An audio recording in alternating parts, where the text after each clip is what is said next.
D'accord. Alors pour cette deuxième rencontre, je vous propose de passer au siècle qui est vraiment le siècle durant lequel les courants ésotériques se sont popularisés.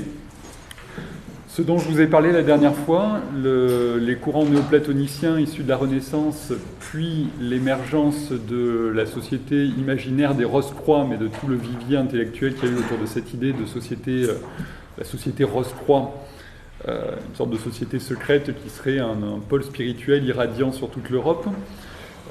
Puis ensuite la naissance de la franc-maçonnerie spéculative, sa vitalité tout au long des 17e, 18e, 19e siècles, pardon, 18e, 19e siècle. Tout cela ne concernait que des catégories de la population assez réduites, essentiellement des personnes appartenant à la noblesse et appartenant à la haute bourgeoisie, et dans certains milieux ecclésiastiques pour le monde catholique, et puis milieu théologique, des personnes d'un certain niveau intellectuel dans le monde protestant. Au XIXe siècle, le phénomène s'amplifie et par un certain nombre de canaux dont je vais vous parler, se répand dans le grand public. Et c'est vraiment le siècle de bascule du passage de milieux confidentiels à des milieux plus importants et plus nombreux. Alors je voulais commencer cette rencontre en lisant un passage de l'Évangile. On voulait un peu donner le ton de cette conférence. C'est dans l'Évangile selon saint Marc. Nous sommes au tout début de l'Évangile selon saint Marc. Jésus vient de recevoir le baptême de Jean-Baptiste. Il est tenté au désert.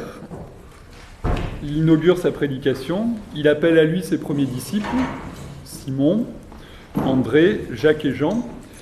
Et il commence son ministère public. Et il commence à enseigner. Et voilà donc Évangile selon saint Marc, premier chapitre. Il pénètre à Capharnaüm, et dès le jour du sabbat, étant entré dans la synagogue, il se mit à enseigner. Et l'on était vivement frappé de son enseignement, car il enseignait en homme qui a autorité, et non pas comme les scribes.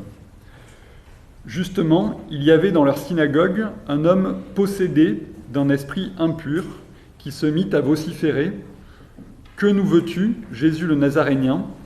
Es-tu venu pour nous perdre? Je sais qui tu es, le Saint de Dieu. » Mais Jésus le menaça, lui dit « Tais-toi et sors de cet homme. » Et l'esprit impur, le secouant violemment, sortit de l'homme en poussant un grand cri. Et tous furent effrayés, de sorte qu'ils se demandaient les uns aux autres « Qu'est-ce que cela? Voici un enseignement nouveau, donné d'autorité. Il commande même aux esprits impurs et ils lui obéissent. » Alors, pourquoi est-ce que je voulais lire ce passage? C'est pour rappeler des choses qui peuvent peut-être sembler évidentes, mais que pour des chrétiens, mais que je tiens à rappeler compte tenu de ce que je vais dire après sur les pratiques dont il va être question. Jésus, ce n'est pas seulement, si l'on se fie au témoignage des évangiles, ce n'est pas seulement la personne qui va donner un enseignement sur Dieu. Ce n'est pas seulement quelqu'un qui va donner un enseignement, une sagesse sur Dieu. Ce n'est pas seulement quelqu'un qui va guérir des maladies, qui va avoir une activité de thaumaturge. Tout ce discours qu'on peut entendre justement dans le monde du New Age à l'heure actuelle sur Jésus, maître parmi d'autres, maître de sagesse parmi d'autres, il suffit d'ouvrir les évangiles, il suffit d'ouvrir l'évangile de Marc, le premier chapitre, on voit que ça ne marche pas, parce que les signes que pose Jésus pour dire qui il est et pour expliquer sa mission portent tout de suite sur un domaine dans un autre domaine que simplement un enseignement qui serait d'ordre philosophique. C'est autre chose. Et son activité, là, porte un nom très simple, ça s'appelle un exorcisme. C'est-à-dire, qu'est-ce qu'il fait? Il rencontre une personne qui est possédée par un esprit impur, et il chasse de cette personne l'esprit impur.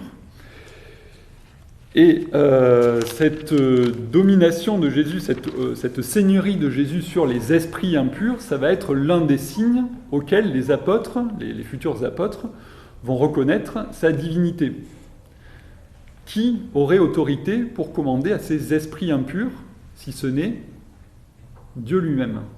Parce que sont ces esprits impurs? Dans le récit biblique, c'est tout de même assez clair.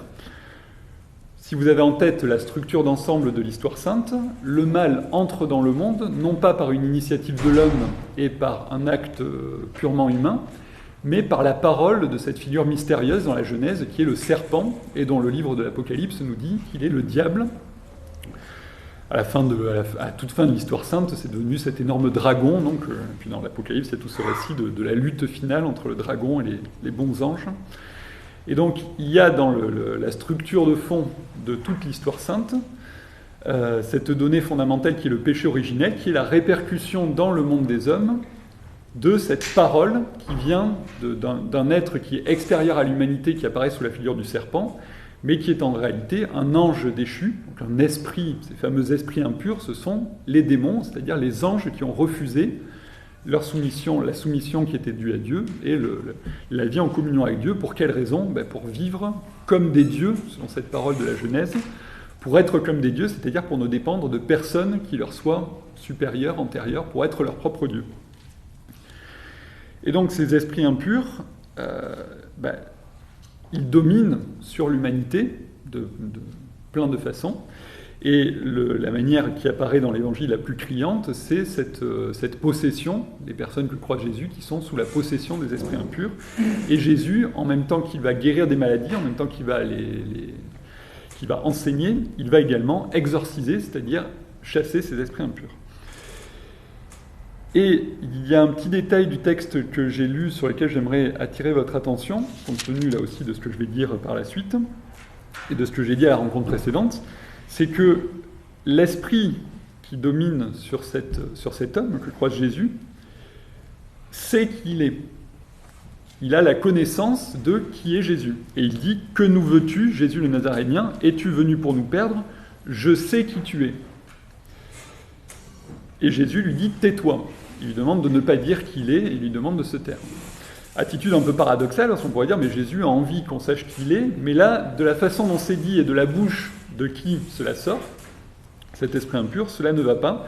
Et pourquoi je voulais attirer votre attention sur ce détail, c'est simplement pour dire que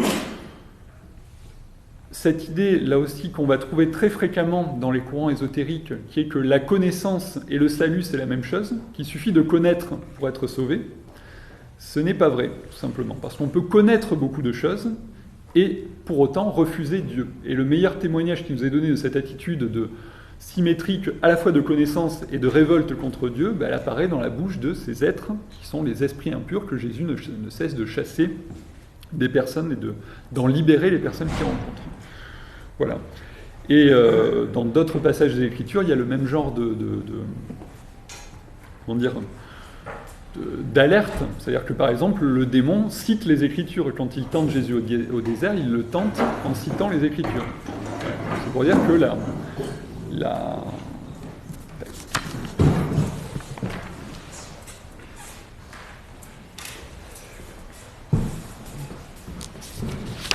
y va encore. Voilà, c'était pour attirer l'attention là-dessus, pour dire que la sainteté, ce n'est pas la connaissance. On peut connaître beaucoup de choses sur Dieu et pour autant refuser Dieu et être en révolte contre Dieu. Il n'y a pas d'équivalence. Et je voulais aussi commencer cette présentation avec une petite anecdote pour montrer les prolongements contemporains de cet acte qui peut nous sembler très lointain dans les Écritures, c'est cet exorcisme de Jésus. Comme j'étudie ces sujets depuis un certain temps, ça m'est arrivé d'avoir des discussions avec des personnes, et les discussions arrivent comme ça, parfois un peu sans crier gare. Et j'ai eu une discussion avec une jeune femme il y a quelques années, c'était il y a 3 ou 4 ans. C'était une amie de ma colocataire de l'époque, donc j'étais pas encore marié à cette époque, je vivais en colocation. Et on s'est retrouvés à boire un café comme ça autour de la table, et cette personne, donc je lui dis que j'étudie ces sujets-là, elle me dit « Ah ben moi quand j'étais plus jeune, quand j'étais adolescente, elle avait 26-27 ans à l'époque, quand j'étais adolescente, mes 2 parents sont évangélistes, donc protestants évangélistes, et quand j'étais adolescente, dans la maison de ma grand-mère, j'ai trouvé, avec une amie, on farfouillait dans le grenier, et j'ai trouvé un vieux livre qui parlait de spiritisme, un des courants ésotériques dont je vais vous parler. Et qu'est-ce qu'on a fait ? Adolescente, on ouvre le livre, on le parcourt, et qu'est-ce qu'on fait ? On essaye de mettre en pratique. Donc on essaye de faire venir les esprits.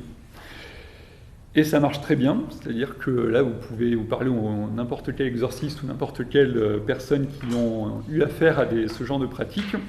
C'est très rapide, ça va très très vite. Les petites formules, les petites dispositions qui vont bien, et les objets se mettent à bouger, il se passe des choses un petit peu farfelues, un petit peu stupéfiantes, et c'est très innocent, quoi. On fait bouger des objets, on entend des coups, on entend... Bon. Et elles ont fait ça pendant un certain temps, sauf qu'à un certain moment, quand on clôt la séance, normalement ça s'arrête. Et là, ça ne s'arrêtait plus, en fait, ça continuait. Et elles ont raconté ça aux parents, parce que à qui raconter ça dans le monde sécularisé où on n'ose pas trop parler de toutes ces choses-là? Donc elles en ont parlé aux parents évangélistes de la fille avec qui je disputais, et les parents évangélistes l'ont adressé, ils ont d'abord parlé à leur pasteur, et le pasteur les a adressés à l'exorciste du diocèse, catholique donc. Elles ont été voir l'exorciste du diocèse qui a fait les prières de délivrance sur elles, et les phénomènes se sont arrêtés. Mais elles n'arrivaient plus à les arrêter, c'est-à-dire que les coups venaient la nuit, il se passait des choses, enfin voilà. C'est pour dire que ce qui peut nous sembler un peu lointain, là il n'est pas question d'une possession, quoi, c'est juste des manifestations extérieures un peu bizarres. Mais ce qui peut nous sembler un peu lointain dans les évangiles et qui paraît dans le monde sécularisé, dans le monde rationalisé à l'heure actuelle, etc., c'est quand on commence à parler un petit peu de ça avec les gens autour de nous, on se rend compte que c'est présent et que ça existe et que c'est pas du tout quelque chose de lointain et voilà. Et voilà, quand je parlerai du spiritisme un peu plus loin dans la conférence, vous verrez quelle forme ça a pris justement au XIXe siècle et comment ça s'est multiplié, ce genre de pratique, au XIXe siècle. Voilà pour ce petit volet introductif. Et la deuxième chose dont je voulais vous parler, qui va servir un petit peu de toile de fond au propos d'aujourd'hui, j'aurais pu en parler la dernière fois, mais c'était déjà assez dense. Je vous ai parlé du courant néoplatonicien, qui vient de la Renaissance pour partie, mais pour autre partie de plus profond. Mais donc, le courant néoplatonicien constitue l'un des deux grands fonds, l'un des deux grands terreaux sur lesquels jaillissent les courants ésotériques. Ça ne veut pas dire que tout le néoplatonisme produit nécessairement de l'ésotérisme, mais le courant néoplatonicien, c'est tout de même un terreau très propice à l'apparition de ces courants ésotériques. Et il y a un deuxième grand courant intellectuel, spirituel, dont je tenais à vous parler, même si ce n'est pas un courant à proprement parler ésotérique, mais qui sert de toile de fond au déploiement de ces courants ésotériques, et qui par ailleurs a une importance, à mon avis, majeure dans l'histoire religieuse, dans la manière dont la sortie assez massive de la foi catholique qu'on constate aujourd'hui s'est produite. Donc je tenais à saisir cette occasion qui m'est donnée d'en parler, parce que je trouve que c'est quand même quelque chose d'assez profond et massif, et qu'on n'en parle pas assez souvent, il n'y a pas assez d'occasion d'en parler. C'est ce qu'on appelle le joachimisme, ou la postérité spirituelle et intellectuelle de Joachim de Flore. Donc c'est toute la première page, quasiment toute la première page des textes que je vous ai distribués. La postérité spirituelle de Joachim de Flore. Alors, de quoi s'agit-il ? Déjà, qui a mis le doigt là-dessus ? C'est quelque chose qui a été étudié de façon depuis un certain temps. Et la personne qui a le plus mis en lumière cette importance de la postérité de Joachim de Flore dans toute l'histoire ultérieure, c'est un jésuite, le cardinal de Lubac, qui est mort maintenant, et qui a écrit cet énorme pavé. Enfin, c'est sorti en 2 volumes dans la première publication, et ça a été réédité en 2014 après en un seul volume. La postérité spirituelle de Joachim de Flore, c'est vraiment l'œuvre de la fin de sa vie. Il y a passé énormément de temps, et c'est la compilation d'une somme de travail absolument prodigieuse. Alors, qui était Joachim de Flore ? C'était un moine calabrais de la fin du XIIe siècle.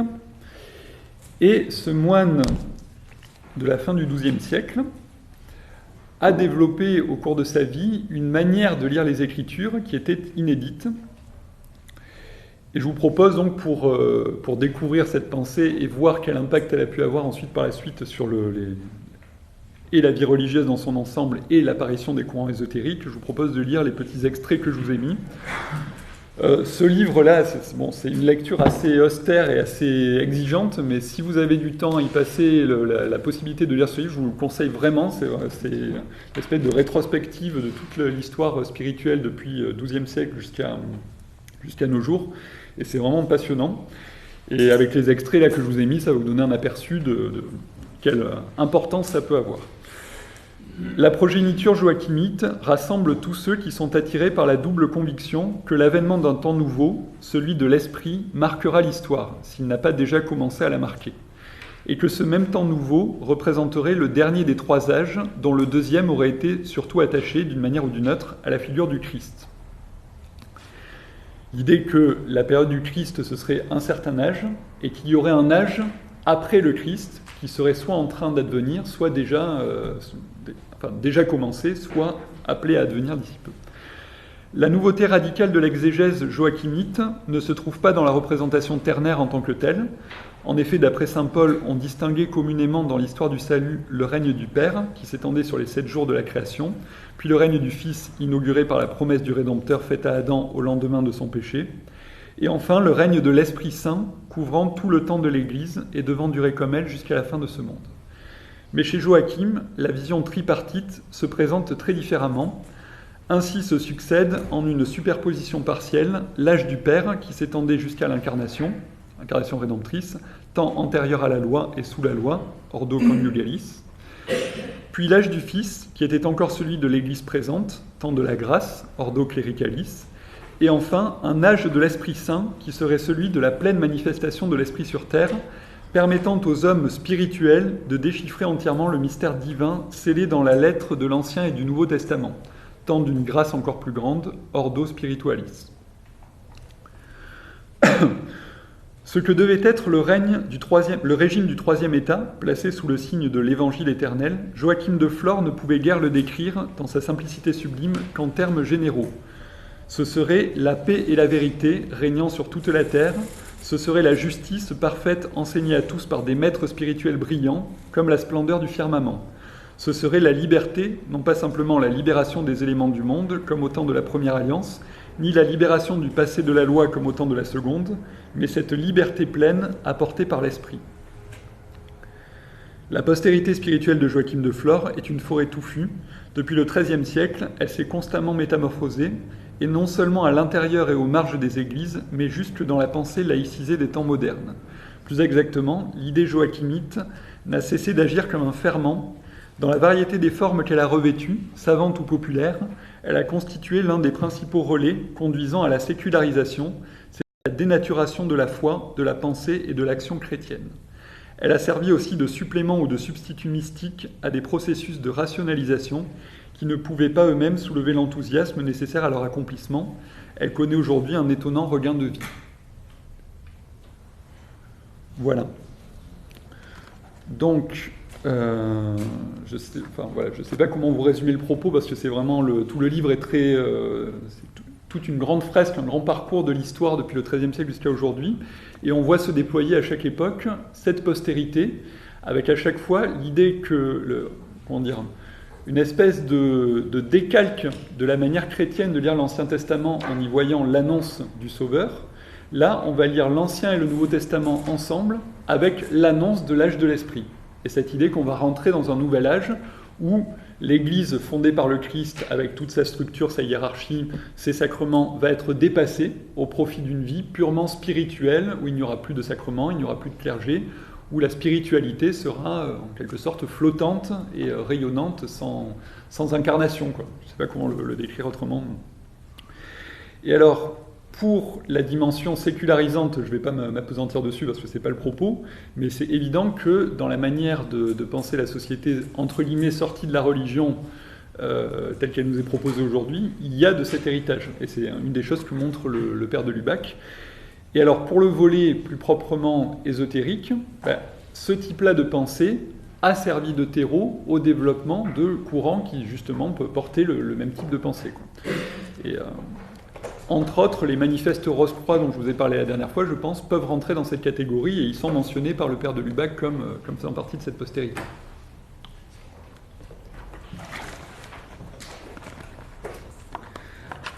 Voilà.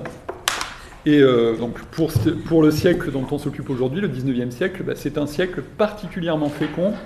Ça occupe une grosse partie du livre parce que c'est un siècle très fécond en revivification de cette forme de cette pensée joachimite.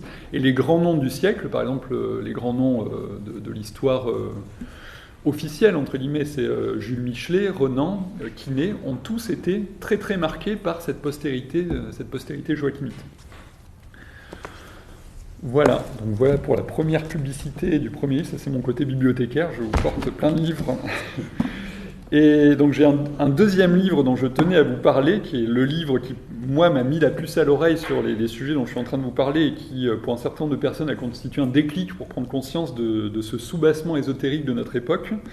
C'est un livre qui a été écrit par une personne qui n'est ni vraiment historien, ni vraiment catholique, un peu... C'était un catholique un petit peu borderline, mais était tout de même croyant. Mais c'était un polémiste hors pair, c'était Philippe Muret. Je ne sais pas si le nom vous parle, si vous voyez qui s'agissait. Il est surtout connu pour sa petite formule de l'homo festivus pour décrire notre société comme la période de la fête comme horizon ultime, etc. Mais c'est pas le seul... la seule critique qu'il a portée sur notre époque. Et il est notamment l'auteur de ce livre, donc, qui est un livre, à mon avis, très important dans le siècle passé, qui est le 19e siècle à travers les âges. Et je vous ai mis, à la suite du passage sur Joachim de Flore, là, le deuxième point des textes que j'ai distribués, non pas un extrait du livre lui-même, mais un commentaire par un historien que vous connaissez peut-être, qui s'appelle Guillaume Cuchet, qui travaille sur l'histoire religieuse contemporaine, qui a écrit un livre qui a eu un petit succès, c'est Comment notre monde a cessé d'être chrétien. Et Guillaume Cuchet fait partie des personnes qui sont tout à fait conscientes de ce dont je suis en train de vous parler, c'est-à-dire cette concurrence entre les courants ésotériques et la foi catholique.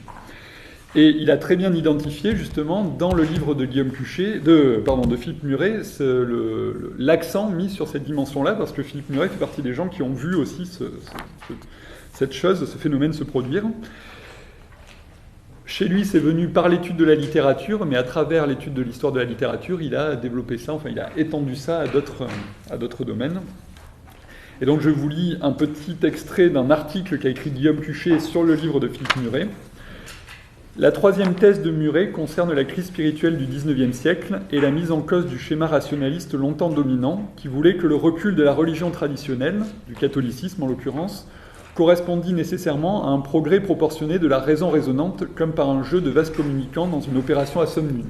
C'est-à-dire, grosso modo, on sort de la superstition de la religion pour entrer dans la connaissance scientifique, positive, etc. Ça, c'est une idée qui vient du positivisme, et qui ne reflète absolument pas la réalité du XIXe siècle, qui n'a pas du tout passé comme ça. Et donc, Muret considère plutôt, comme l'ancien clergé, que la mauvaise religion a chassé la bonne, ou que la bonne, en se retirant, a libéré le terrain pour la mauvaise. D'où une prolifération de croyances, d'autant plus envahissantes qu'elles sont vouées désormais à s'ignorer comme telles, c'est-à-dire comme foi, le rationalisme du siècle fonctionnant à leur égard comme une forme d'organisation intellectuelle de l'inconscience. L'ouvrage s'attache dès lors à faire l'inventaire de ces croyances, aussi diverses que proliférantes, philosophico-religieuses, métempsychose, réincarnation, parapsychologique, magnétisme animal, télépathie, mancie diverses, politique, le féminisme, littéraire, religion de la poésie, affective, religion de l'enfance, culte des morts, etc.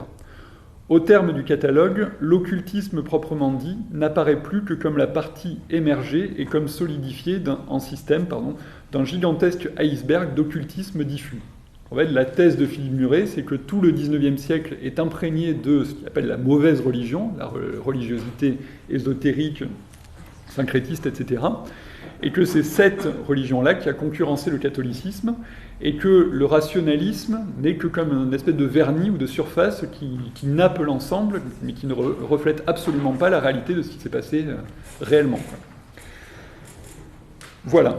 Et donc, ce que je vous propose à présent, c'est un espèce de parcours à travers... Alors, c'est très difficile d'écrire une histoire de ces mouvements ésotériques du XIXe siècle, parce que ça prend des formes, ça c'est une constante des courants ésotériques, ça prend une forme de nébuleuse en fait, si vous voulez, ça prend énormément d'aspects, ce n'est pas structuré comme une religion avec un fondateur, un clergé et des pratiques bien précises, ça fonctionne plutôt comme une nébuleuse.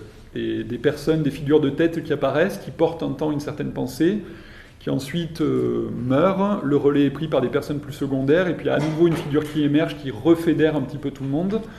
Donc là, ce que je vais vous proposer, c'est un parcours à travers différents grands noms, à la fois de personnes et à la fois de courants, et vous allez avoir comme ça un aspect des différents aspects du siècle, enfin, un aspect de parcours des différents aspects du siècle.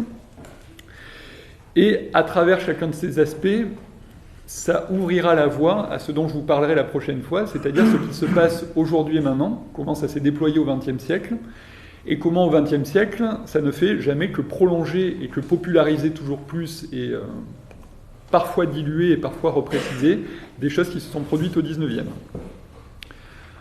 Voilà. Est-ce que ça va jusqu'à maintenant, ou est-ce que vous voulez déjà me poser des questions ou rebondir sur des choses que j'ai dites jusqu'à là? C'est bon? Donc, nous commençons notre petit parcours avec une figure qui s'appelle donc Franz Anton Mesmer et qui est à l'origine d'un courant médical, je ne sais pas, j'ai un peu honte de l'appeler comme ça, mais d'une pratique médicale, techniquement qu'on peut appeler le mesmérisme, puisqu'il a son fondateur s'appelle Mesmer, mais qui, à la postérité, a plutôt été appelé du nom de magnétisme. Et quand vous entendez à l'heure actuelle des personnes qui vont chez le magnétiseur, pour telle ou telle raison, eh bien le magnétiseur, c'est un prolongateur de la pratique mise au point par ce monsieur qui est Franz Anton Mesmer. Alors, vous voyez les dates, 1734-1815, on est à la fin du XVIIIe siècle et au début du XIXe. Et je vous avais dit la fois précédente que la période qui précédait la Révolution française avait été une période de grande fécondité de la franc-maçonnerie mystique, donc qui était apparue au tout début du XVIIIe siècle, et qui, au fil du XVIIIe siècle, s'est répandue de multiples manières, a donné différentes ramifications très complexes à décrire rapidement, et une de ces ramifications, ça a été un courant paracelsien, j'avais mentionné le nom de Paracelse, qui avait des prétentions thaumaturgiques, médicales, etc. Et donc Franz Anton Mesmer était franc-maçon, il a été imprégné de toute cette pensée par sa pratique de la maçonnerie et ses fréquentations par ce biais-là. Il a quitté son pays natal, il était viennois, il a quitté l'Autriche assez rapidement parce qu'il a eu un échec médical qui a fait scandale et donc du coup il s'est exilé en France et c'est en France qu'il a développé sa théorie et les pratiques. Alors, en quoi consiste la pratique du magnétisme animal? Alors, animal, pourquoi animal? Parce que justement c'est un des fondements théoriques de cette pratique, c'est l'idée qu'il existe un fluide, le fluide magnétique, qui relie tous les différentes strates de réalité et tous les différents aspects du réel. C'est une pensée qu'il a repris un des aspects de la pensée néoplatonicienne, l'idée de l'âme du monde, c'est-à-dire que le monde entier, le cosmos entier baigne dans une grande âme en fait qui se confond avec lui et qui dans certaines versions se confond avec Dieu lui-même, une forme de panthéisme qui conçoit le monde comme un tout animé d'une seule et même âme. Et chaque degré de réalité reflète et correspond à des degrés supérieurs et inférieurs. Et donc, dans cette idée, ce fluide qui unit les différents aspects de la réalité, quand une maladie apparaît, c'est que le fluide a été déséquilibré, qu'il y a quelque chose de détraqué dans cette grande harmonie totale. Alors, le détraquement en question ne peut concerner qu'un point précis, puisque dans cette façon-là de voir, tout est toujours harmonieux du point de vue total, quoi. Mais à un endroit précis, il y a un dérèglement, donc il faut le régler. Et donc, la pratique du magnétisme repose sur l'idée que le magnétiseur est une personne qui domine suffisamment ses lois, qui maîtrise suffisamment ses lois des correspondances pour agir, pour rétablir l'équilibre. Voilà. Alors, concrètement, en quoi consistait la pratique de Mesmer? Ça a pris des aspects assez spectaculaires. C'était avec un gigantesque baquet, avec des poignées en métal et toute une mixture à l'intérieur. Enfin, c'était un certain nombre de choses qui étaient supposées canaliser le fluide et permettre de mieux le répartir. C'était des séances collectives. Alors, vous imaginez les personnes de la meilleure société de l'époque, essentiellement un public féminin, je suis désolé mesdames, qui venaient à ces séances. Et en fait, très rapidement, les séances ont donné lieu à un autre phénomène qui était des crises hystériques, en fait. C'est-à-dire que les personnes qui pratiquaient, qui assistaient aux séances, un certain nombre de ces personnes rentraient dans des états modifiés de conscience et se mettaient dans des états de transe ou de tremblement, etc. Et il y a eu des phénomènes de, je ne vais pas dire prophétisme parce que ce serait insulter le mot, mais des phénomènes où les personnes se mettaient à dire, à proférer des paroles dans des langues bizarres, etc., à dire tout un grand nombre de choses. Et c'est en grande partie la raison qui a justifié la condamnation de cette pratique, parce qu'à l'époque, il faut dire ce qui est, la médecine était très rudimentaire, et même la médecine officielle de l'Académie de médecine ne pouvait pas aligner des résultats très convaincants. Donc en fait, toutes ces médecines expérimentales qui émergeaient à l'époque n'étaient pas plus efficaces que les autres, mais n'étaient pas non plus moins efficaces, puisque d'une manière générale, à l'époque, on regardait un peu les gens mourir, quoi. C'est au cours du XIXe siècle qu'une médecine vraiment efficace s'est développée, avec de toute autre base méthodologique, quoi. Et l'Académie de médecine a condamné la pratique au motif que, bien plus pour des raisons morales, parce que ça paraissait vraiment trop extravagant et ça donnait lieu à des choses assez douteuses, que pour les raisons, le soubassement ésotérique de la pratique. Sauf que cette pratique, à la fois par ses aspects spectaculaires et à la fois par les promesses de guérison qu'elle portait, a continué à être pratiquée par un certain nombre de milieux, et notamment, elle a été exportée aux États-Unis. Et aux États-Unis, elle a fermenté dans des milieux qui, justement, adhéraient à cette forme de pensée néoplatonicienne dont je vous ai déjà parlé, mélangée à la pensée d'une autre figure dont je n'ai pas le temps de vous détailler la pensée, mais dont vous pouvez retenir le nom, qui est Swedenborg, Emmanuel Swedenborg, qui a développé une pensée où, contrairement à la pensée néoplatonicienne où tout s'interpénètre et se connecte, chez lui il y avait deux mondes bien structurés. D'une certaine manière, je résume à gros traits, mais il y avait le monde des esprits et le monde matériel, et on pouvait établir des communications entre les deux. Et c'est cette pensée, c'est la pratique du magnétisme jointe à la pensée théorique de Swedenborg qui va donner naissance à ce deuxième grand courant dont je vais vous parler, qui s'appelle le spiritisme. Et là, c'est le quatrième point des textes que je vous ai distribués. Alors, comment naît le spiritisme ? Il est apparu aux États-Unis en 1848. C'est la date de fondation officielle, d'une certaine manière, c'est le phénomène fondateur. Alors le phénomène en lui-même est un phénomène qui n'était pas inconnu quand on trouve des traces dans les littératures les plus anciennes, qui sont un peu ce que je vous ai raconté avec la jeune femme au début dans mon introduction, des phénomènes de coups, de bruit, inexpliqués, qui ne s'expliquent pas par des phénomènes physiques visibles, mais qui sont bien présents. Donc des personnes qui entendent des coups, qui voient des objets se déplacer, etc.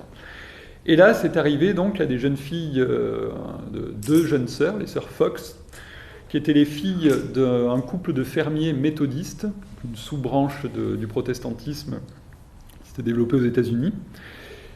Et ces deux demoiselles, au lieu d'être effrayées des coups qu'elles entendaient dans la maison où ils venaient de s'installer, ont essayé de rentrer en communication avec quoi ? Avec ce qui émettait ces coups. Et elles ont mis en place une espèce de communication avec ce qu'elles ont appelé l'esprit, et elles ont commencé à établir un espèce de langage pour essayer de dire qui tu es, d'où tu viens, etc. Voilà. Le phénomène a pris une ampleur prodigieuse. Elles faisaient partie leurs parents avaient un pied dans une église swedenborgienne, justement, puisqu'il y avait des missionnaires. Alors Swedenborg était suédois, mais après ça a rayonné un petit peu partout. Et le phénomène a pris, il y a eu tout un certain nombre de personnes pour venir s'agréger et venir se dire nous aussi on veut s'y mettre, donc tout le monde qui essaye de rentrer en communication avec l'esprit, et puis puisque ça marche ici, pourquoi ça ne marcherait pas ailleurs, donc on essaye de trouver d'autres endroits où on puisse rentrer en communication avec des esprits, et ça a été un phénomène de société absolument prodigieux, de l'espace de quelques années, entre 1848 et 1851, ça s'est répandu comme une traînée de poudre aux États-Unis, et tout le monde s'est mis à pratiquer le spiritisme. Il y a un engouement absolument... il n'y a que dans les États, alors justement, c'est là où on commence à voir le côté protecteur des foi bien structuré, c'est que ça n'a pas réussi à pénétrer dans les États où les personnes étaient majoritairement catholiques, et il y a eu une espèce de protection de résistance à ça dans les milieux catholiques. Et en France, ce sera exactement pareil quand le phénomène va s'y importer. Par le biais, alors très rapidement, on se rend compte que certaines personnes sont des canaux de production des phénomènes beaucoup plus efficaces que d'autres. Et donc ces personnes, ça va se structurer quasiment en profession, en fait, ça va être les médiums, les personnes qui peuvent agir comme médiums, comme médias, c'est-à-dire comme canal de diffusion pour les phénomènes, voire les communications, puisqu'on essaye de savoir qu'est-ce que les esprits en question ont à raconter, quoi. Par le biais de ces médiums qui, pour certains, rendent les choses un petit peu spectaculaires et qui s'enthousiasment de produire des effets un petit peu fantastiques, par le biais de ces médiums, le phénomène revient en Europe. C'est-à-dire que c'est le mesmérisme qui avait été exporté aux États-Unis qui fermente et qui donne le spiritisme. Le spiritisme en tant que tel se réexporte à nouveau, cette fois-ci en direction de l'Europe, et arrive d'abord en Allemagne, ensuite en France, et ça se répand comme une traînée de poudre. Et la France aime beaucoup, alors l'état religieux de la France à cette époque est déjà un état assez délabré. Toute la première moitié du XIXe siècle, c'est une période à la fois d'effusion religieuse, c'est à la fois une période de restructuration du catholicisme à la suite des saignées de la Révolution, et à la fois une période d'effusion religieuse venue de milieux religieux, para-religieux, en dehors de toute confession précise, qui donne lieu à des choses absolument extravagantes. Un courant dont vous avez peut-être entendu parler, qui est quand même... pour un historien, étudier ça, c'est juste sidérant, quoi. C'est le saint-simonisme. Je ne sais pas si ça vous dit quelque chose. Le saint-simonisme, c'est un courant religieux qui avait des prétentions scientifiques. C'est Saint-Simon, c'était une personne qui avait vraiment une structuration mentale d'ingénieur, quoi, et qui, à la toute fin de sa vie, s'est dit, bon, j'espérais résoudre la question du mal avec des vis et des boulons, ça ne marche pas. Je vais créer une nouvelle religion, et je vais créer une espèce de caste de personnes...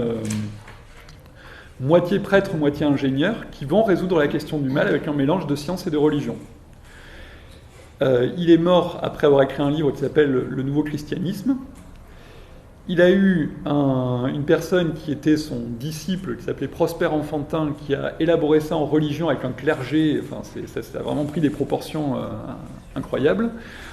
Prosper Enfantin a décrété qu'il fallait que la femme messie vienne pour s'unir à lui, et il formerait le couple messianique qui accomplirait le nouveau christianisme.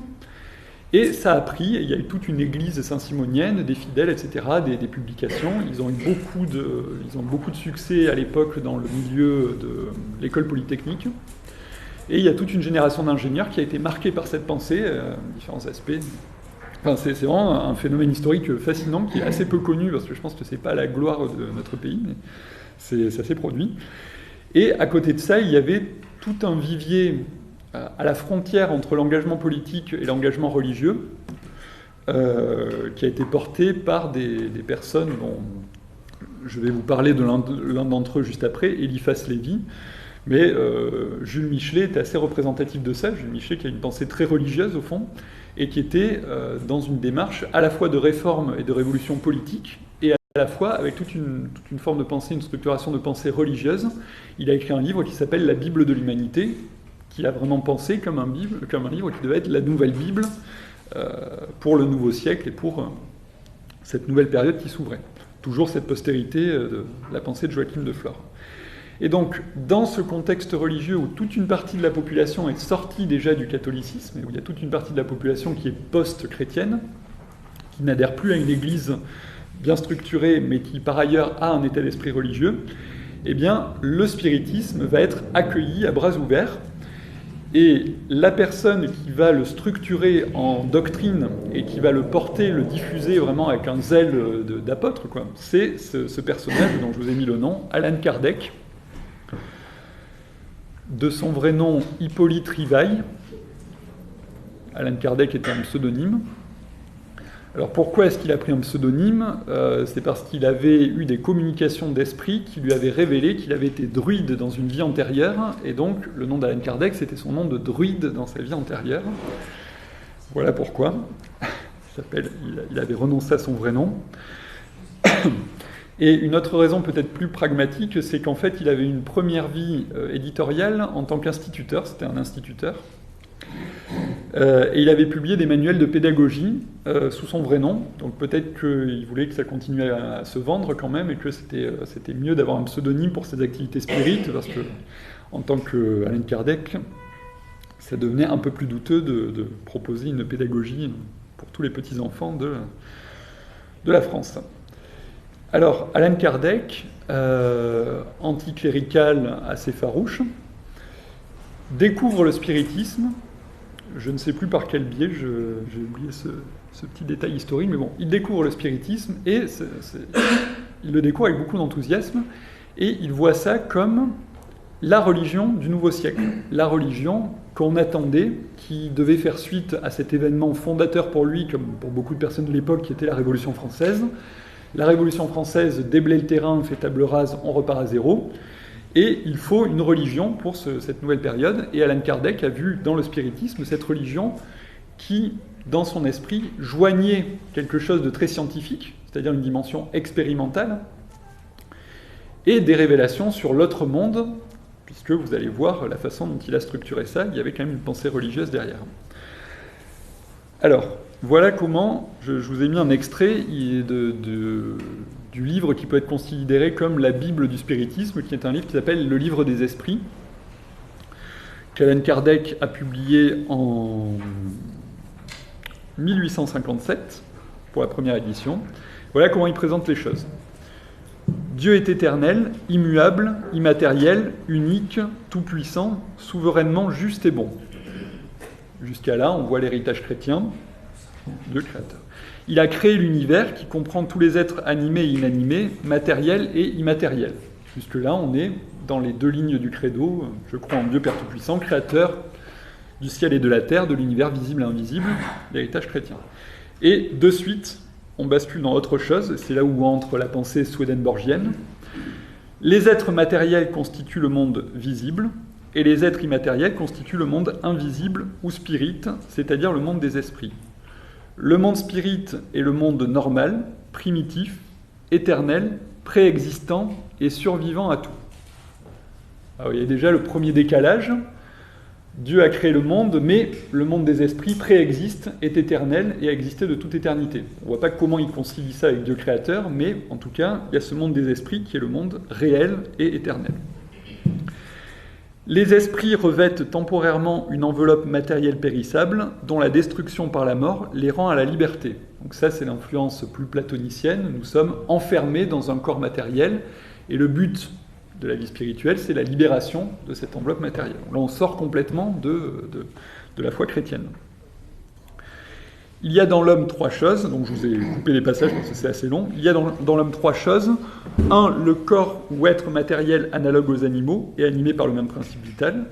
2. L'âme ou être immatériel, esprit incarné dans le corps. 3. Le lien qui unit l'âme et le corps, principe intermédiaire entre la matière et l'esprit. Le lien ou périsprit qui unit le corps et l'esprit est une sorte d'enveloppe semi-matérielle. Donc c'est de là que viennent dans les films les représentations du fantôme comme un espèce de petit nuage flottant. La source historique est là. La mort est la destruction de l'enveloppe la plus grossière. L'esprit conserve la seconde, qui constitue pour lui un corps éthéré, invisible pour nous dans l'état normal, mais qu'il peut rendre accidentellement visible ou même tangible, comme cela a lieu dans le phénomène des apparitions. L'esprit devant passer par plusieurs incarnations, là on a l'intégration de la pensée de la métempsychose, c'est-à-dire du passage à travers plusieurs stades avant d'arriver à sa fin ultime, donc par plusieurs corps et par plusieurs existences, etc. Il en résulte que nous avons tous eu plusieurs existences et que nous en aurons encore d'autres plus ou moins perfectionnées, soit sur cette terre, soit dans d'autres mondes. À sa rentrée dans le monde des esprits, l'âme y retrouve tous ceux qu'elle a connus sur terre, et toutes ses existences antérieures se retracent à sa mémoire, avec le souvenir de tout le bien et tout le mal qu'elle a fait. Donc là, c'est comme ça que, c'est de là que vient cette idée qu'on se souvient de ses vies antérieures, et qu'on se rappelle qu'on a été druide, évidemment, ou Napoléon, ou prince, enfin c'est toujours des vies très, très exaltantes qu'on a vécues. On a rarement été esclave ou paysan dans ses souvenirs. Les esprits incarnés habitent les différents globes de l'univers. Les esprits non incarnés ou errants n'occupent point une région déterminée ou circonscrite. Ils sont partout dans l'espace et à nos côtés, nous voyant et nous coudoyant sans cesse, c'est toute une population invisible qui s'agite autour de nous. Voilà, ça bouge. Et donc, qu'essayent de faire les spirites dans cette logique-là? Alors, le grand mode qui s'est un peu canonisé d'une certaine manière dans la pratique du spiritisme, c'est la pratique des tables tournantes. C'est le nom qu'on utilise parfois pour en parler, les tables tournantes.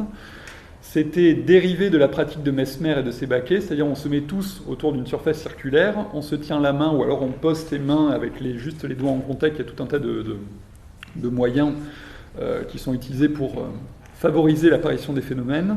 Et avec un médium ou sans médium, on convoque ces esprits pour qu'ils se manifestent, et les phénomènes se manifestent, la table bouge, etc. Et après, il y a eu une sophistication de la méthode pour arriver à obtenir des communications de ces fameux esprits, puisque le but c'était de savoir ce qu'ils avaient à raconter, comment ça se passe dans l'autre monde, qu'est-ce qui s'y passe de beau.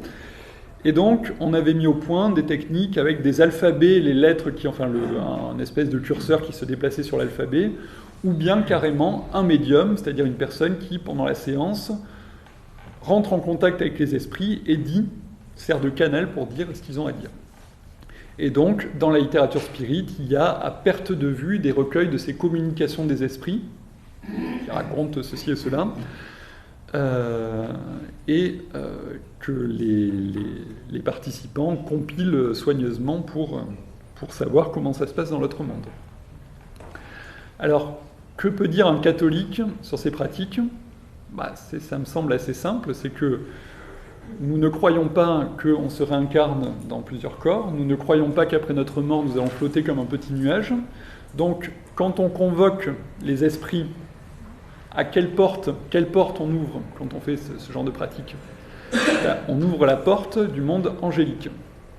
Et le monde angélique, quand les bons anges ont des choses à nous dire, ils le font de leur propre initiative. Par contre, les démons ne demandent qu'une chose, c'est d'agir sur nous. Et quand on lit les évangiles, on voit Jésus qui fait ce que je vous ai lu au début, c'est-à-dire qui chasse des personnes qu'il rencontre, des personnes qui sont sous la domination de ces esprits impurs.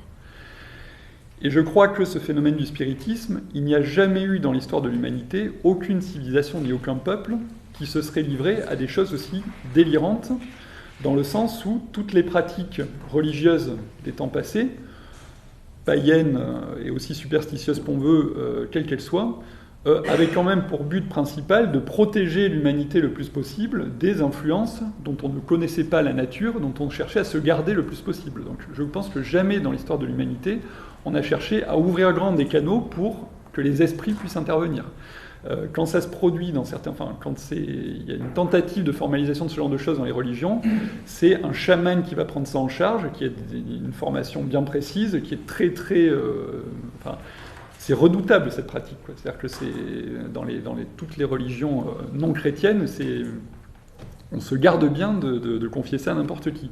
Là, on a des pans entiers de la population qui se mettent à mettre en place des pratiques pour ouvrir grand les écoutilles, pour dire youpi, on rentre en contact avec des esprits, ils vont nous raconter plein de choses sympathiques sur... voilà. Et là, je pense que il n'y a que dans le monde post-chrétien où on a gardé cette conviction qu'on était libéré du mal et qu'on était libéré du péché, de la mort, etc.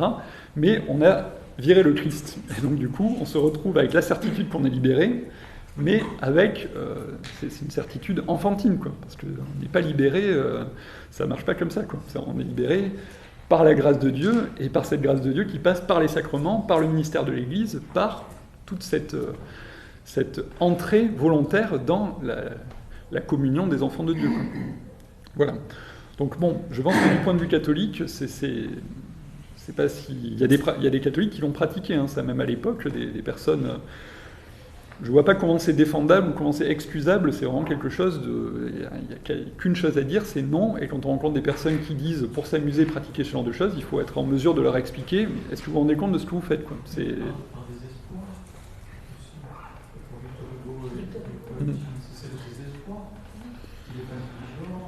Il y a des aspects vus. Oh, je ne peux pas jeter la pierre. De mon point de vue, alors Victor Hugo, je pense que doit être quand même une des personnes les plus orgueilleuses du 19e siècle. Bon, je ne pense pas qu'il soit défendable parce que, la pratique, parce que bon, pour ceux qui ne savaient pas, Victor Hugo, lors de son exil à Jersey, pendant un laps de temps de plusieurs mois, voire plusieurs années peut-être, je ne sais plus, est rentré en communication, enfin, a pratiqué le spiritisme. Ça lui était arrivé par une de ses amies de Paris, Madame de Girardin. Et il a pratiqué le spiritisme pour essayer de rentrer en contact avec la fille qu'il avait perdue. Et effectivement, pour un certain nombre de personnes, le spiritisme, ça fonctionnait comme un moyen de chercher à savoir ce qu'étaient devenus les êtres chers qu'ils avaient perdus, et voir où ils étaient, comment ça allait, etc. Donc c'est sûr que, de ce point de vue-là, la motivation peut être excusable. Je sais pas. Moi, honnêtement, je vois pas... je trouve ça indéfendable, quoi. Mais bon, après, chacun est libre. Il y avait une autre main levée... Non, c'est juste pour compléter que même si c'est peut-être en lisant ces auteurs, on a l'impression que c'est l'envie de pouvoir, de contrôler les choses, d'être en contact avec ses esprits, en plus d'une curiosité mal placée. D'un côté, il y a le désespoir, et d'un autre côté, je pense qu'il y a l'envie de contrôler, d'avoir un pouvoir, d'être différent des autres, en ayant des connaissances, tout ça. Une note quand même très forte du spiritisme, c'est le côté scientifique, enfin les prétentions scientifiques du mouvement. C'est-à-dire que les personnes comme Allan Kardec, la manière qu'elles avaient de présenter les choses, c'était, et je vais vous parler un peu plus tard de Helena Blavatsky, le titre d'un des livres d'Helena Blavatsky, c'est, grande ésotériste, Isis dévoilée. Et Isis, c'est la déesse de la nature. Et c'est cette idée qu'on va ôter le voile de tout ce qui était occulte, tout ce qui était caché, qu'on ne comprenait pas. On est dans le siècle de la raison, on est dans le siècle de l'accomplissement, de la science, etc. Donc tous les mystères sont en train d'être résolus. On va accéder à la connaissance parfaite par la science, et la manière qu'ont les personnes dont je vous parle là, de penser leur pratique, c'est une manière de la pensée scientifique, en fait. C'est expérimental. On est en train de... Voilà. Ça rejoint un peu le positivisme d'Auguste Comte, tout à fait. Démarche par la science. Tout à fait. Et Auguste Comte a fondé une religion, c'est-à-dire que le positivisme s'est structuré comme une religion, et Émile Littré, qui était le disciple le plus fidèle de Comte, s'est séparé d'Auguste Comte pour la dimension religieuse que ça prenait. Mais dans la pensée d'Auguste Comte, la religion, c'était en train de se libérer de la foi pour entrer dans la connaissance de tout, y compris la connaissance de tous les moindres rouages du monde scientifique, physique, etc. quoi. Donc il y a cette dimension, et ça c'est le grand optimisme du 19e siècle, quoi, on est en train de... Est-ce qu'on peut rapprocher ça de la gnose ? Alors, dans le spiritisme, l'influence n'est pas directe. Elle joue par les canaux dont j'ai parlé, par le néoplatonisme, mais dans la manière de procéder de Kardec, il n'a pas cette dimension d'illumination qui lui donne accès à une connaissance totale. Dans sa logique, c'est vraiment le mode de connaissance expérimental. On accumule les données, et par cette accumulation de données, plus par les propos qu'on récolte de ses esprits, on arrive à une connaissance de plus en plus totale, et qui est dans cet optimisme de cette pensée-là du 19e siècle, qui peut être totale en fait. On peut accéder à une connaissance totale de toutes les lois de la nature, de tous les rouages, quoi. Mais dans l'influence gnostique pour le spiritisme, elle est lointaine. Il faut remonter plusieurs étapes, elle n'est pas immédiate. Voilà. J'en profite pour boire un peu, je suis désolé.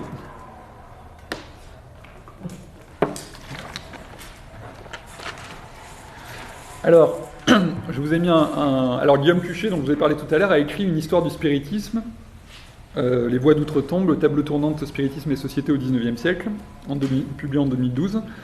Et je vous ai mis un petit extrait pour raccorder avec ce que je vous disais, la toile de fond un petit peu de mes présentations, qui est l'ésotérisme comme porte de sortie ou comme concurrence de notre foi. Dans la longue durée, il paraît établi en effet que le spiritisme et les phénomènes apparentés sont pour beaucoup une étape dans un chemin de sortie de la religion traditionnelle, en l'occurrence du catholicisme, et un moyen de se ménager sur cette route des transitions et des compensations psychiques. Le spiritisme, de ce point de vue, comme le spiritualisme du XIXe siècle, d'une manière plus générale, est une religion de la sortie de la religion, beaucoup plus sûrement que le christianisme lui-même, dans la thèse fameuse de Marcel Gauchet. Et là, Guillaume Cuchet ne fait jamais que reprendre ce que dit Philippe Muret dans ce livre, et ce que d'autres personnes avant avaient proposé comme grille de lecture de cette crise religieuse du XIXe siècle. Alors, je ne sais pas quelle heure il est. Je vais essayer d'accélérer un petit peu pour pouvoir vous parler des trois figures Alors, l'autre figure dont je voulais vous parler s'appelle Eliphas Lévi. 1810-1875, c'est quasiment la même génération que Allan Kardec. Mais alors, le courant qui va développer, qui va prendre le nom d'occultisme, ce courant de l'occultisme ne dérive pas directement du spiritisme. Il s'entremêle un petit peu avec lui à un moment, mais il suit un autre canal. Et Eliphas Lévi va bien plus se placer dans l'héritage de ce dont je vous ai parlé la dernière fois, c'est-à-dire le néoplatonisme, la franc-maçonnerie mystique, et ce corpus doctrinal et de grandes figures qui se constitue petit à petit et qui structure une forme de pensée, la forme de pensée donc qui va former l'occultisme et après la société théosophique. Alors, Eliphas Lévi, son vrai nom est Alphonse Louis Constant. Alphonse Louis Constant, et c'est une personne qui se destinait à la prêtrise, qui a commencé des études, qui a commencé le séminaire, qui a été jusqu'au diaconat, qui, un peu à la manière de l'amener, a développé très tôt une pensée, une vision, une façon de penser sa foi chrétienne très politisée, et très politisée à l'extrême gauche. C'est-à-dire qu'il ne voyait le christianisme que comme une force révolutionnaire pour amener la prise de pouvoir par les pauvres, la résolution de tous les problèmes de la justice sociale, etc. Un espèce de pré-communisme, si vous voulez, de pré-marxisme, mais non scientifique. Il a publié un certain nombre de livres. Alors, il a été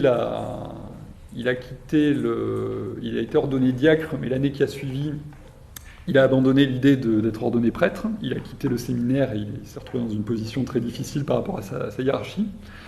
Il a publié un certain nombre de livres très marqués par cette pensée justement révolutionnaire de la période qui précédait 1848, la révolution de 1848, et notamment un livre qui s'appelle La Bible de la Liberté, qui a été condamné, qui avait fait un certain bruit à l'époque. Et passé la révolution de 1848 et ensuite le début du Second Empire, il a basculé à la suite de rencontres qu'il a faites et en France et après en Angleterre. Il a basculé dans une pensée qui est restée très religieuse. C'était vraiment un esprit religieux, quoi. Une personne qui ne pouvait pas penser la moindre chose sans le rapporter à sa foi. Mais sa foi a basculé dans une forme de pensée totalement différente de son christianisme révolutionnaire de la première moitié de sa vie. Et donc, Alphonse Louis Constant est devenu Eliphas Lévi. Et alors, il avait une capacité de travail, une capacité de lecture et d'écriture absolument prodigieuse. Il a publié un grand nombre de livres où il a rassemblé tout ce corpus antérieur et des influences de tout ce corpus antérieur dont je vous ai parlé la rencontre précédente et cette fois. Et le nœud qui lui a servi à fédérer l'ensemble, ça a été la Kabbale, enfin ce que lui appelait la Kabbale, mais qui en fait était totalement différent de la véritable Kabbale juive. Et là, on retrouve l'héritage de ce dont je vous avais parlé la fois précédente avec Pic de la Mirandole. C'est Pic de la Mirandole qui a tenté d'incorporer la Kabbale juive dans la théologie chrétienne. Et c'est par Pic de la Mirandole que l'attrait pour la Kabbale est entré dans les milieux néoplatoniciens et ensuite a donné lieu à un certain nombre de courants dont, là on en arrive à un des nœuds avec Eliphas Lévi. Et voilà, je vous ai mis 3 extraits de son livre « Histoire de la magie ». Alors la particularité chez Eliphas Lévi, et c'est ce qui fait la jonction entre la pensée néoplatonicienne et une pensée plus immédiatement mise en pratique comme le spiritisme, c'est que Eliphas Lévi accorde à la dimension opérative, aux mises en pratique de ces théories, une grande importance, et du coup, il y a dans ses ouvrages un grand nombre de recommandations, de conseils pour pratiquer la magie, pour pratiquer la sorcellerie, etc. De choses comme ça. Donc chez lui, la théorie se joint de façon très étroite à la pratique, et là, on a la source de l'engouement postérieur, alors c'est le lointain ancêtre de l'engouement pour Harry Potter, si vous voulez. Pour faire un raccourci historique très abrupt, mais c'est ça, quoi. Ainsi par la Kabbale, et par elle seule, tout s'explique et se concilie. C'est une doctrine qui vivifie et féconde toutes les autres, elle ne détruit rien et donne au contraire la raison d'être de tout ce qui est. Aussi, toutes les forces du monde sont-elles au service de cette science unique et supérieure, et le vrai kabbaliste peut-il disposer à son gré, sans hypocrisie et sans mensonge, de la science des sages et de l'enthousiasme des croyants. Il est plus catholique que Monsieur de Maistre, Joseph de Maistre, plus protestant que Luther, plus israélite que le grand rabbin, plus prophète que Mahomet.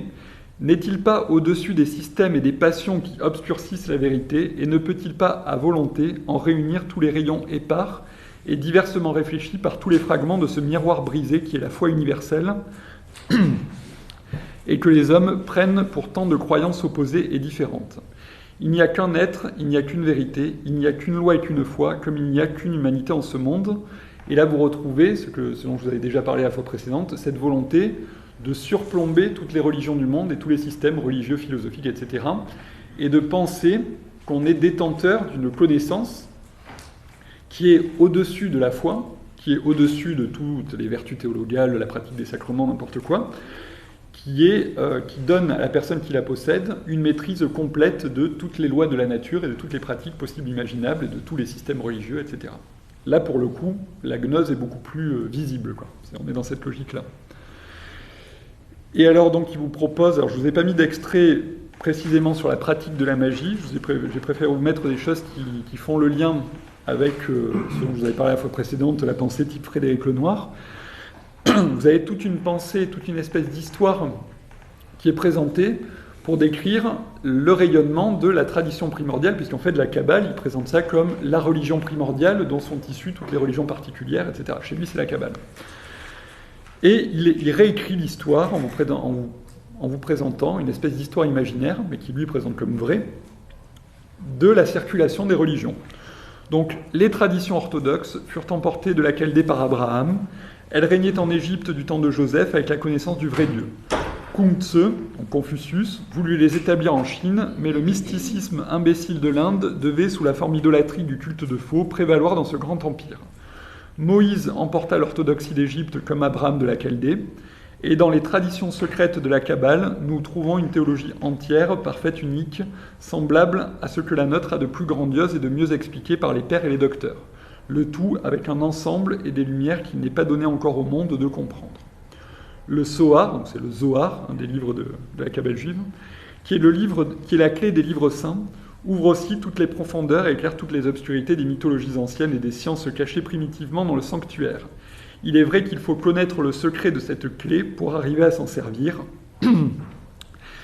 et que pour les intelligences même les plus pénétrantes, mais non initiées à ce secret, le Zohar est absolument incompréhensible et même illisible.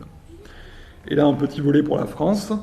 La Providence qui prédestinait la Gaule à devenir la France très chrétienne y avait pourtant fait briller la lumière des éternelles vérités.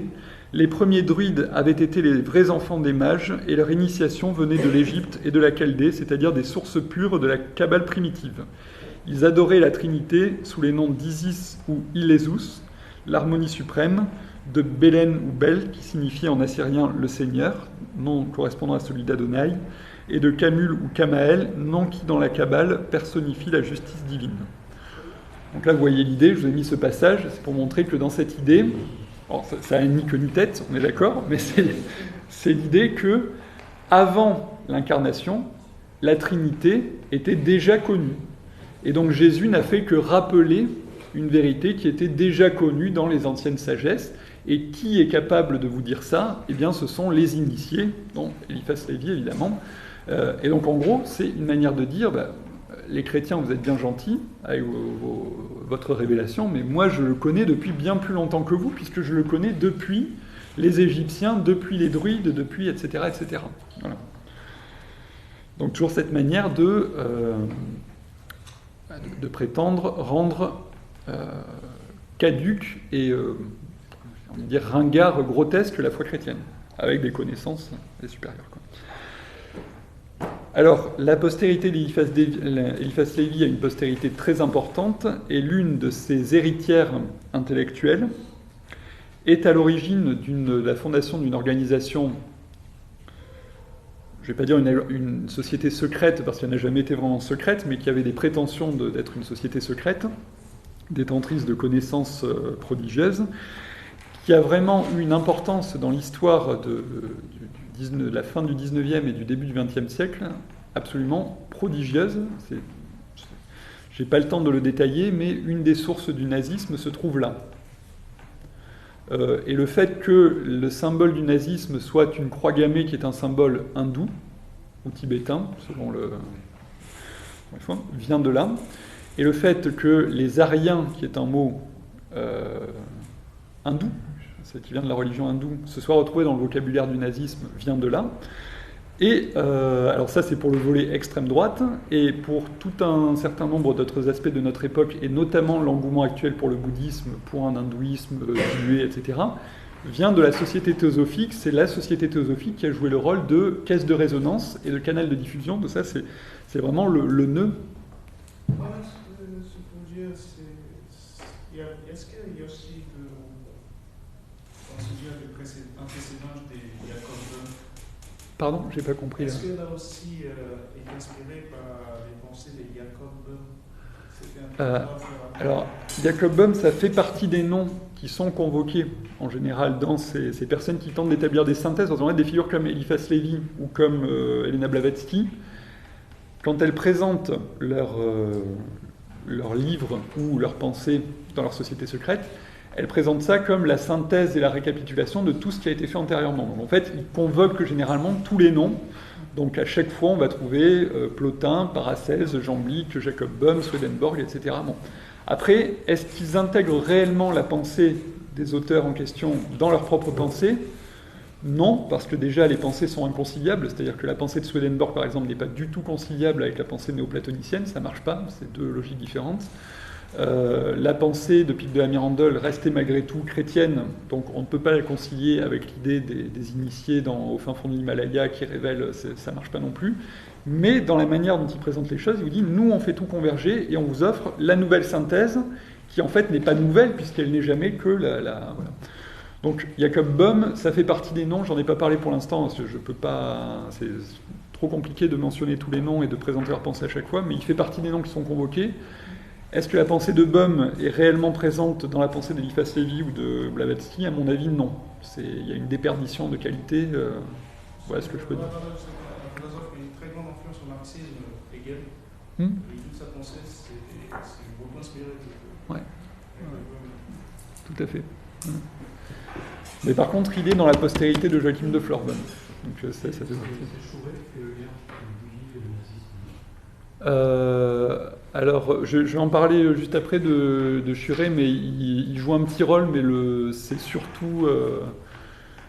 ça va passer par des canaux, je ne connais pas assez pour en parler là, mais ça passe par des canaux en Allemagne bien précis, et par une partie de la franc-maçonnerie allemande, par un certain nombre d'autres organisations allemandes, et par un certain nombre de gens qui font le rôle qui jouent le relais auprès d'un certain nombre de personnes qui vont ensuite avoir des rôles clés dans le nazisme, quoi. D'accord. Schuré, il a été formé dans la société théosophique et c'est un des champions de la société théosophique, quoi. Mais j'en parle juste après. Je vais dire un petit mot sur les grands initiés.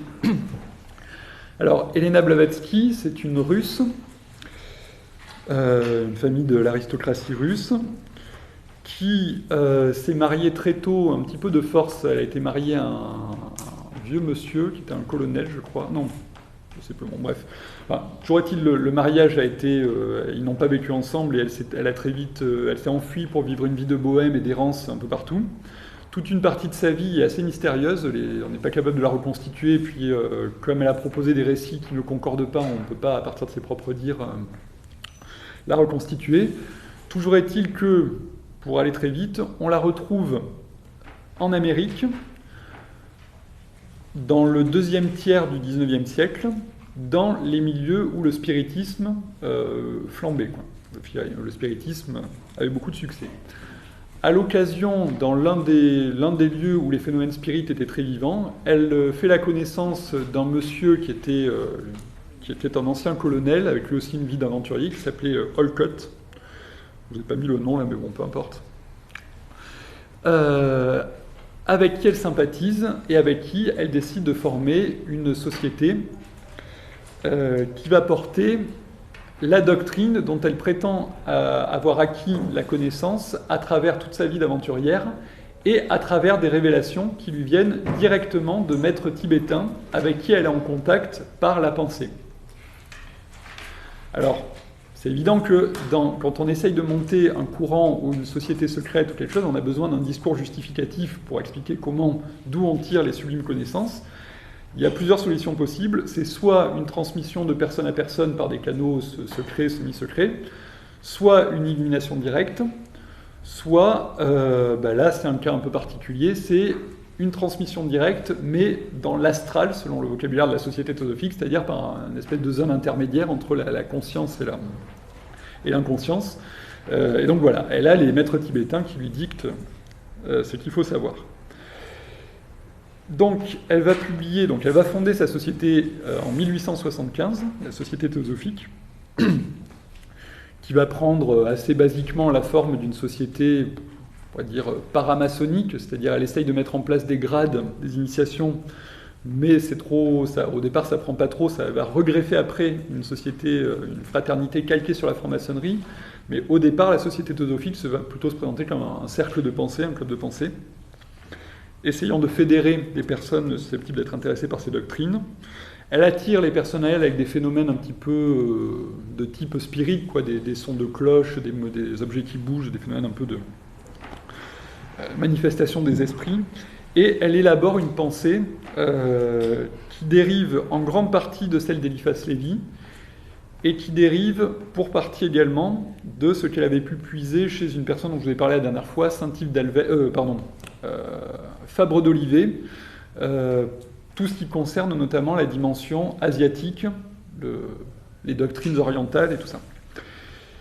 Et donc, elle va présenter sa doctrine comme la théosophie, une revivification de la théosophie éternelle, donc la sagesse de Dieu éternelle, revivifiée pour cette époque, à travers deux grands ouvrages, Isis dévoilée, donc là je redis ce que je disais tout à l'heure, Isis dévoilée, c'est l'idée qu'on est en train de lever le voile sur toutes les connaissances, et que le 19e siècle est le siècle où cela va se répandre à tout le monde et va être connu de tout le monde.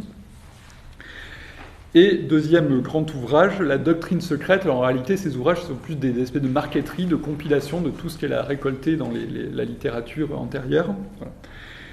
Et pour donner plus facilement accès à les connaissances données dans ces gros pavés, elle a écrit également une espèce de petit catéchisme, les clés de la théosophie, qui fonctionnent sous le mode des questions-réponses, comme les catéchismes catholiques.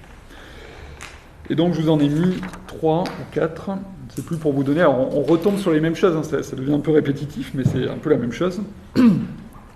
On parle souvent de la théosophie et de ses doctrines comme d'une religion nouvellement inventée. Est-ce une religion ?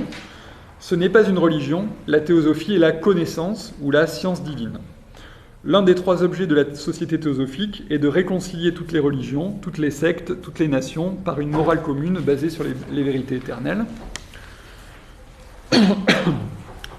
Question, quelle preuve possédez-vous que ce ne soit pas là un rêve impossible et que toutes les religions sont basées sur une seule vérité, le théosophe. Leur analyse et leur étude comparée nous donnent ces preuves. La religion de la sagesse était une dans l'Antiquité. L'identité de toutes les philosophies religieuses primitives nous est prouvée par celle des doctrines enseignées aux initiés pendant les mystères, institution qui fut à une époque universellement répandue. Donc cette idée que la connaissance se serait perdue, mais que là, avec Blavatsky, on va la retrouver. La théosophie n'est donc pas, comme on le prétend, une théorie nouvellement inventée. Le théosophe, les ignorants seuls le disent. Sa doctrine et son éthique sont aussi vieilles que le monde, idée de tradition primordiale et de révélation primordiale, sinon de nom, du moins en fait. Il n'y a pas de système plus grand et plus universel que celui de la théosophie. Question, quels sont les objectifs de la théosophie ? Le théosophe, ils sont et ont été dès le commencement au nombre de 3, constituer le noyau d'une fraternité universelle de l'humanité sans distinction de race, de couleur, de sexe, de caste ou de croyance, encourager l'étude des écritures aryennes et autres écritures ainsi que des religions et des sciences du monde entier, démontrer l'importance des philosophies brahmaniques, bouddhiques et zoroastriennes. Troisièmement, approfondir sous tous les aspects possibles les mystères cachés de la nature et tout spécialement les pouvoirs psychiques et spirituels latents en l'homme. Et effectivement, dans la société théosophique, il va y avoir une dimension appliquée très forte, c'est-à-dire que les membres vont chercher à mettre en pratique ces sciences occultes, ces sciences mystérieuses, à travers tout un nombre de pratiques diverses et variées. Ça fait penser un peu au New Age de notre époque. Pardon ? Ça fait penser un peu au New Age. Ben, c'est la source. C'est la source. Le multiculturalisme. C'est-à-dire que, et là, la prochaine rencontre, je vais essayer de vous montrer à gros galop, encore une fois, à grand galop, mais les étapes qui mènent au New Age et qui mènent à Frédéric Lenoir, quoi. C'est le canal. Et alors, ce qui est intéressant là-dedans, c'est que la dimension par rapport à la pensée de Kardec, qui restait quand même très dans l'héritage chrétien avec un entremêlement d'autres éléments, mais qui restait dans un cercle quand même assez occidental. Eliphas Lévy, l'occultisme, on a la Kabbale, on a un petit peu les Égyptiens, les druides, on reste quand même pas mal dans le monde occidental. Avec Elena Blavatsky, la Société théosophique, il y a des sources avant, il y avait Antoine Fabre d'Olivet et d'autres personnes qui avaient porté cette idée de sagesse orientale et des maîtres tibétains, etc. Mais avec Elena Blavatsky, c'est vraiment le moment où tout cet engouement pour l'Orient fait son entrée dans le monde spirituel occidental de manière massive. C'est-à-dire, c'est vraiment là qu'on commence à voir l'importation du vocabulaire. Le yoga, c'est elle qui importe ce mot, qui commence à le répandre.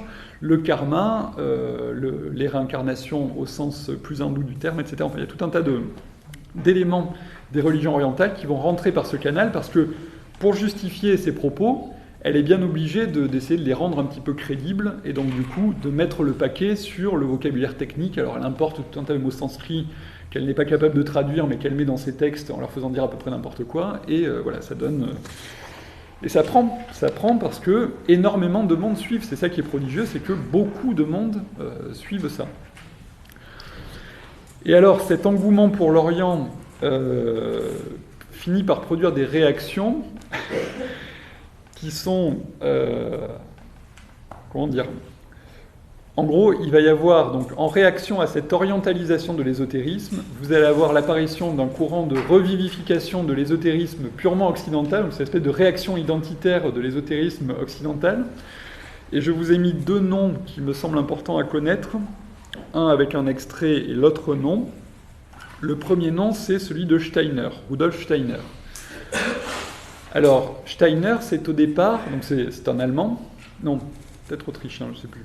En tout cas, sa formation intellectuelle a lieu en Allemagne, et lui, le penseur qui a structuré sa pensée, c'est Goethe. Il a été très enthousiasmé par la pensée de Goethe, et Goethe a toute une œuvre, je ne vais pas m'étendre dessus, mais il a toute une œuvre scientifico-mystique, quoi, pour le dire rapidement.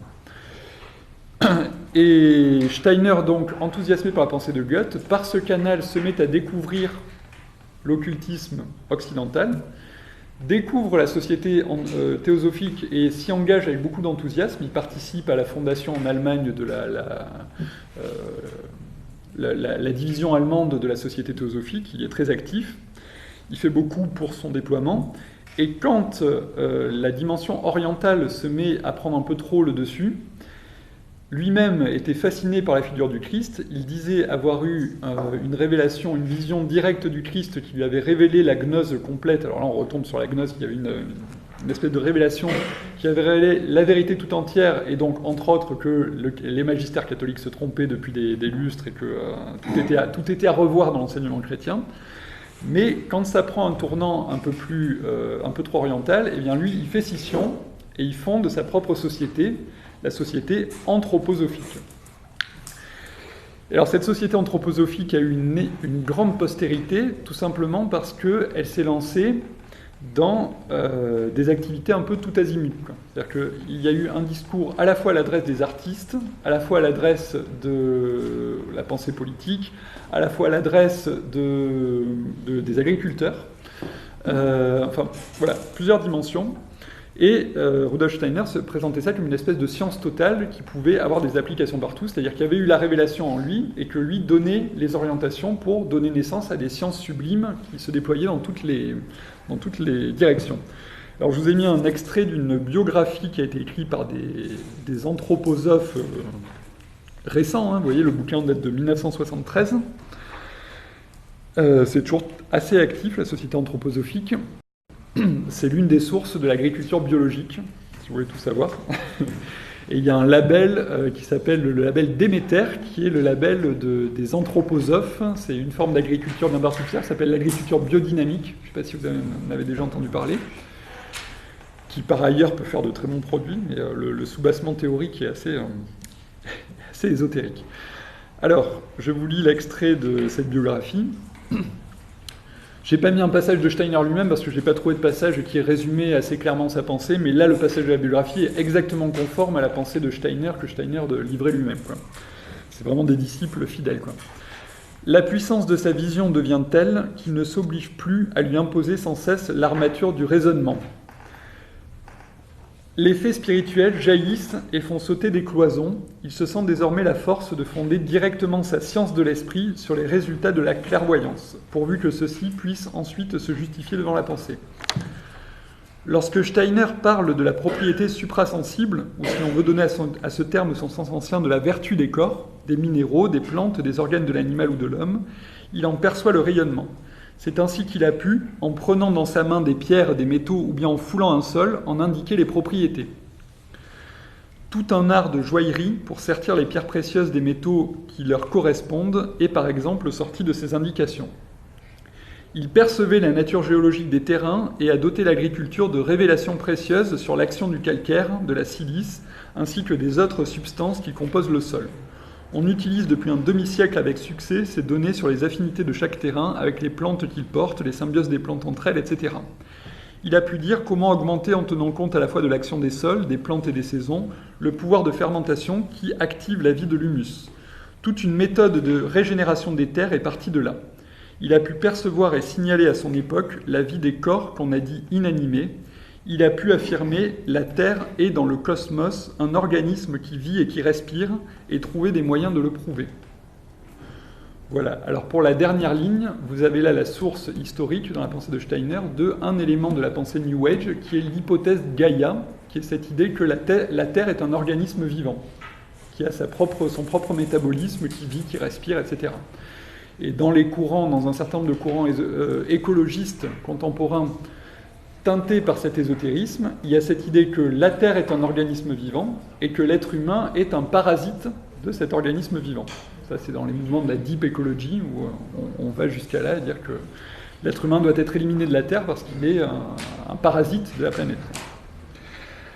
Et pour le passage qui précède, cette idée que Rudolf Steiner prenait de la terre du sol, en percevait les propriétés et disait ensuite ce qu'il fallait faire, ça donne lieu, dans l'agriculture qui dérive de l'anthroposophie, la biodynamie, à des pratiques dont la plus folklorique et la plus connue, c'est de prendre une corne, de la remplir de bouse de vache et d'un mélange de mixture, de l'enterrer dans le champ, de la déterrer un an après et de pulvériser cette poudre, de la réduire en poudre ensuite et de la pulvériser dans le champ. Et ça fertilise le champ, c'est supposé résoudre les problèmes du champ. Voilà. Donc, les agriculteurs qui font ça, est-ce qu'ils connaissent la source historique? Je ne sais pas, mais toujours est-il qu'on est dans cet héritage de la pensée magique venue donc de la théosophie, puis de l'anthroposophie, etc. Voilà. Un deuxième nom sur lequel je voulais attirer votre attention, c'est Pappus. L'heure tourne. Pappus et l'ordre martiniste, alors je vais le dire très rapidement parce que j'ai déjà beaucoup parlé, mais Pappus, grosso modo, c'est un dissident de la société théosophique. Il y a adhéré dans un premier temps, il l'a quitté ensuite. Agacé par le pli oriental que prenait la société théosophique, il a voulu refonder un ésotérisme purement occidental. Et pour ce faire, il a voulu revivifier un ordre initiatique qui en fait n'existait pas. Donc un peu comme les Rose-Croix à la dernière séance, dont je vous ai parlé à la dernière séance, il a inventé un ordre initiatique qui n'existait pas, à qui il a attribué une existence très ancienne, et cela s'appelle l'ordre martiniste. Je ne sais pas si vous avez déjà croisé le nom quelque part. Alors à Bordeaux, on a un ordre martiniste qui partage leurs locaux, ces locaux avec les Rosicruciens dont j'ai parlé la dernière fois, la Morque. Et donc, les martinistes, pourquoi martinistes? Eh bien, c'est parce que Pappus a été chercher deux auteurs de la fin du XVIIIe siècle et du début du XIXe, Martinès de Pasquali et Louis-Claude de Saint-Martin. Et alors, il n'avait rien à voir, aucun lien de parenté, mais il y avait Martin dans les deux noms, et donc du coup, il a bricolé un ordre imaginaire, l'ordre martiniste, dont il a fait dériver la doctrine de Martinez de Pasquali puis de Saint-Martin, en leur inventant une filiation imaginaire qui passait par les Rose-Croix, qui passait par la franc-maçonnerie, qui passait ensuite par les Templiers, etc. Enfin, non, peut-être pas les Templiers, mais bon, il y a toute une filiation qu'il a... Voilà. Il a fait un bricolage de textes pour prouver l'existence avérée de cet ordre imaginaire, et il a prétendu être le dépositaire d'une initiation de personne à personne qui se serait transmise tout au long de ces siècles et tout au long du XIXe siècle, et dont lui-même, pas plus, aurait hérité. Et cet ordre martiniste, donc, est à l'origine de tout... Enfin, est à... Oui, voilà, sert de centre névralgique de une certaine revivification de la franc-maçonnerie mystique, et on trouve aujourd'hui des personnes adhérant à ça, et leur vie spirituelle centrée sur cet ordre martiniste. Voilà. Bon, j'avais d'autres noms. Alors, j'avais promis que je parlerais un peu d'Édouard Churet. J'en dis un mot rapidement. Édouard Churet, lui aussi dissident de la Société théosophique. Il a écrit un livre qui a eu un grand rayonnement, qui a eu vraiment une popularité énorme, qui s'appelle « Les grands initiés ». Et c'est un peu le livre archétypal de cette forme de pensée, où vous avez toute une chaîne d'initiés qui remonte. Alors, vous avez Moïse, Rama, toute une série de noms, Hermès, etc. Et Jésus, qu'elle est au milieu, mais comme maître spirituel parmi d'autres, et qui arrive jusqu'à notre époque, avec les grands initiés de notre époque, etc. Voilà. Un autre nom, pour que vous l'ayez dans l'oreille, Krishnamurti, parce qu'aujourd'hui il est très lu, et sa pensée a encore aujourd'hui un certain rayonnement. Krishnamurti, c'était la personne que la Société théosophique voulait présenter comme l'instructeur du monde, qui aurait été le nouveau Messie, le Messie venant accomplir l'ère spirituelle dans laquelle la Société théosophique se proposait de faire entrer l'humanité. Donc c'est un jeune brahman hindou à qui on n'avait pas trop demandé son avis qu'on a pris, qu'ils ont envoyé, ils l'ont formé, je crois que c'est à Oxford, enfin ils l'ont mis un temps dans une université occidentale, ensuite ils l'ont formé dans leur cercle maçonnique, etc. À un certain moment, il s'est dit, bon, cette mission qu'on me... Alors, il le présentait, il y avait des grands effets d'annonce en disant « L'instructeur du monde va bientôt surgir, va bientôt apparaître, etc. » Et en fait, cet instructeur du monde a fini par se révolter, a dit « Non, moi, ça ne me plaît pas trop, cette idée, je ne veux pas faire ça comme métier. » Et il a quitté la société, mais il a continué à proposer un enseignement spirituel, en partie en rupture avec, mais en partie dans l'héritage, et il a écrit des pelletées de livres sur le sujet qui sont toujours très lus. Et voilà, donc Krishnamurti, l'instructeur du monde. Il y aurait d'autres noms, mais j'ai déjà parlé 1h30, et je pense que je vais en rester là pour le 19e siècle. La transition, peut-être pour la prochaine fois, c'est de vous dire que le nom du mouvement New Age, dont je vous parlerai la prochaine fois, vient de la Société théosophique. Ce nouvel âge est né l'idée de ce nouvel âge, c'est un héritage de la pensée joachimite, dont je vous ai parlé au début, c'est l'idée de une nouvelle ère spirituelle, ce nouvel âge. La première mention qu'on peut en trouver, tel qu'il a été pensé ensuite par le courant New Age à proprement parler, c'est dans un texte qui a été publié par une personne, anonymement, mais par une personne qui gravitait dans les sociétés théosophiques, qui s'appelle l'Évangile du Verseau, je crois. C'était en anglais, donc c'est The Gospel of Aquarius, ou quelque chose comme ça. Et c'est l'idée que nous étions dans l'ère des poissons, qui était l'ère de Jésus, et nous allons rentrer dans l'ère du Verseau, qui est l'ère de la pure spiritualité, etc. Et je vous expliquerai la prochaine fois le chemin qu'a suivi cette idée et comment ça a conduit au mouvement New Age au XXe siècle, avec toutes les dérivées auxquelles nous assistons aujourd'hui, avec Frédéric Lenoir et tout le reste. Voilà, je vous remercie, et puis si vous avez des questions, je